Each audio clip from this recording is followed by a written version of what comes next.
নানা ধরনের সংকট আমরা এই রাজনীতিতে খেয়াল করি। বিএনপি এবং জামায়াতের মতো দলগুলো গণ অভ্যুত্থানে আমাদের শরিক দল। আমরা তাদের থেকে প্রত্যাশা করেছিলাম যে গণ অভ্যুত্থানের পর বিএনপি এবং জামায়াত তারা নতুন রাজনীতির প্রতি তারা প্রতিশ্রুতি প্রদান করবে।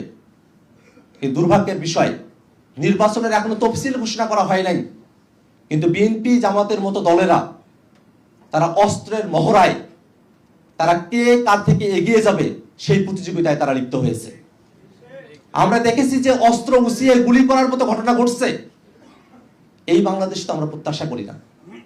বিএনপি এবং জামাতের সাথে আমরা রাজনৈতিকভাবে প্রতিযোগিতা করতে চাই, কিন্তু তারা যদি অস্ত্রের প্রতিযোগিতায় আসেন তাহলে তাদেরকে আমরা স্মরণ করিয়ে দিতে চাই যে শেখ হাসিনা শুধু তার দলীয় বাহিনী নয়, অস্ত্রে সজ্জিত করে 24-এর অভ্যুত্থানে জনগণের বিপক্ষে গুলি করতে মাঠে পাঠিয়েছিল।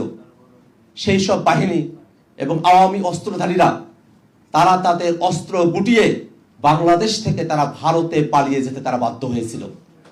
অতএব বিএনপি বা জামাত এই নির্বাচনে অস্ত্রের পেশিশক্তির রাজনীতি করার যে মানসিকতা আপনাদের কার্যক্রমের মধ্য দিয়ে প্রকাশিত হচ্ছে, সেই জায়গাটাতে বাংলাদেশের 24-এর অভ্যুত্থানে অংশ নেওয়া এই জনগোষ্ঠীকে আপনারা কখনো অবহেলায়, আপনারা কখনো তাদেরকে অগুরুত্বপূর্ণ ভেবে রাজনীতি করার পরিবেশ আপনারা তৈরি করতে পারবেন না।